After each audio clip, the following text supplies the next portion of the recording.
بسم الله الرحمن الرحيم والصلاة والسلام على أشرف المرسلين. Je me présente Monsieur Qadri Mohamed Mahdi, maître de conférence à l'Institut des sciences et techniques appliquées, Université de Qasdi Merbah Ouergla, chargé de module contrôle des éruptions. Ce module dédié aux étudiants de 3e année licence hygiène, sécurité et environnement. Toujours avec le premier chapitre, notions fondamentales, calcul hydraulique. On essaie de voir aujourd'hui les formes d'échappement de gaz. Parmi les nombreux paramètres enregistrés au cours de forage, on a les paramètres de gaz, tels que les taux de gaz, les différents types de gaz engendrés, etc.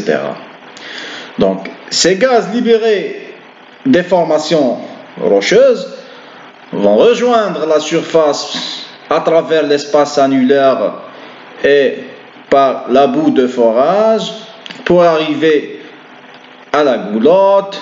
Par la suite, passage par le possum belay ou bien le matchbox, tamis vibrant et revenir au bac à boue.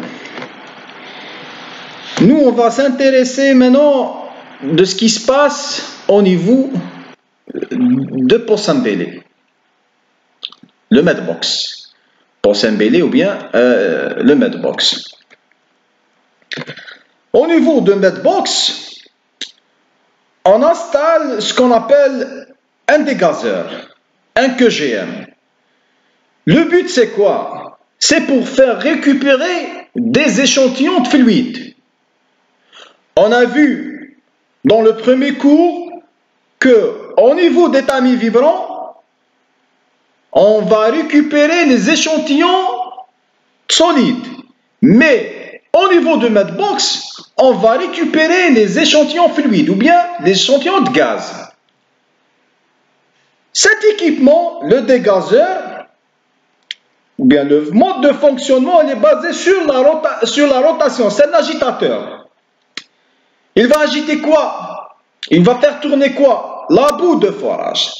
Cette boue de forage qui contient quoi? Contient les hydrocarbures et les échantillons, c'est-à-dire les hydrocarbures et les échantillons de solides.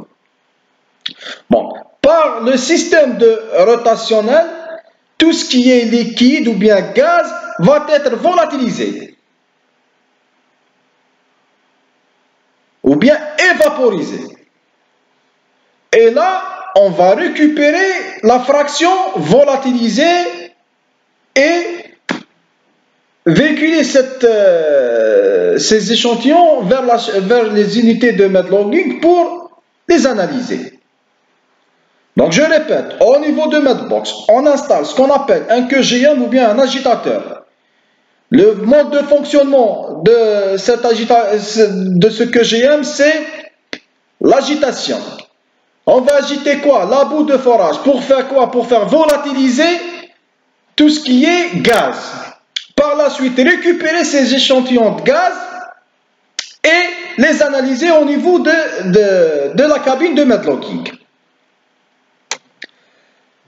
La première forme d'échappement de gaz, je vais vous en parler sur les gaz produits ou bien produits gaz.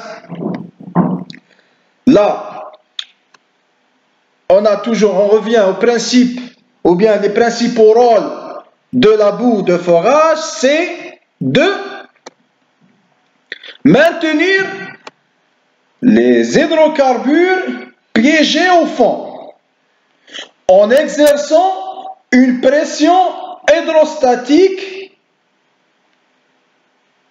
supérieure ou égale à la pression de formation ou bien à la pression de gisement.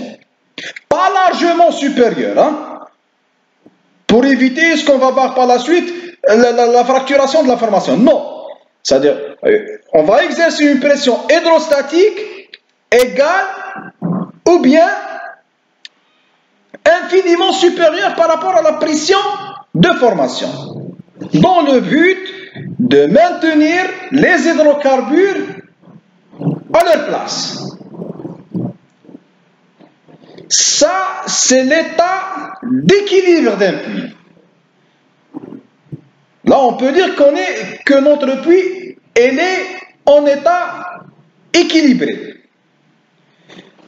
Si cette pression hydrostatique va diminuer, on a plusieurs raisons ou bien plusieurs causes qui vont diminuer cette pression hydrostatique.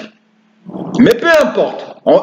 Ici, on va comprendre le principe. Une fois cette pression hydrostatique devient inférieure par rapport à la pression de formation, là, les hydrocarbures vont trouver de facilité de pénétrer au fond, ou bien de pénétrer à l'intérieur du puits. D'accord? Donc on a une pression hydrostatique égale ou bien infiniment supérieure par rapport à la pression de fond. Là, les hydrocarbures sont maintenus dans les pores des roches.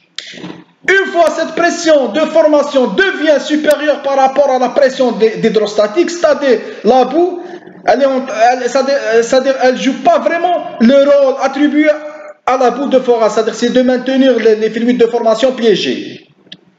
Donc il y a quelque chose, il y a une anomalie dans la rhéologie de la boue. Il y a une anomalie dans les caractéristiques de la boue, soit densité, soit autre chose.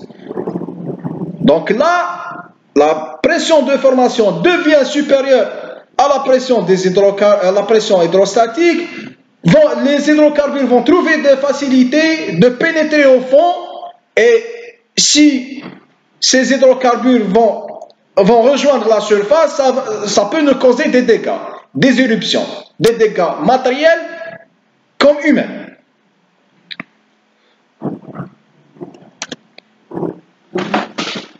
Le deuxième type, c'est les gaz libérés.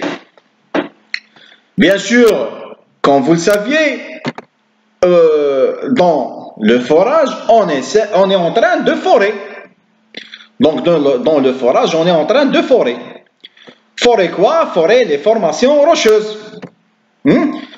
En utilisant les différents types d'outils. On a le tricone, on a le PDC. Si vous remarquez ici, dans ces petites séquences de vidéos, donc, il y a la destruction. Et comme on a dit que au sein de la roche, il y a tout ce qui est solide et liquide aussi. Donc, une fois le travail mécanique de l'outil qui va détruire la roche, en même temps, il va libérer aussi des hydrocarbures. D'accord? On va libérer les hydrocarbures en traversant les formations géologiques. Ça, c'est des gaz libérés. C'est un background. Il n'y a pas de souci pour ce genre de gaz-là. Idem pour le premier type, c'est produced gaz. C'est-à-dire, produced gaz, c'est la différence entre gaz libéré et produced gaz. Dans produced gaz, il y a un problème quelconque. Donc là, la pression de formation devient supérieure par rapport à la pression hydrostatique, pénétration des hydrocarbures. Ça produit ce gaz. Ça, c'est clair. Parce qu'il y a un changement dans la densité après la pénétration de ces hydrocarbures. Mais dans le gaz libéré, c'est l'effet mécanique de l'outil qui fait libérer les gaz piégés dans la roche. D'accord? Donc, on a aussi les gaz recyclés et les gaz de contamination. Les gaz recyclés, c'est quoi? On va voir par la suite qu'on est obligé à chaque fois qu'on obtient un pic de gaz ou bien des gaz au fond, d'évacuer ces gaz ou bien de nettoyer le puits de ces gaz. Si ce nettoyage de puits ou bien l'évacuation des gaz elle n'est pas parfaite, hein? Si on n'arrive pas vraiment à nettoyer le puits, donc ces gaz vont repomper encore une fois. D'accord? C'est des gaz recyclés, causés par une venue à une date ultérieure. Les gaz de contamination, c'est des gaz artificiels de telle sorte. Pourquoi on dit des gaz artificiels? Si je vous donne l'exemple, par exemple, si on fore avec une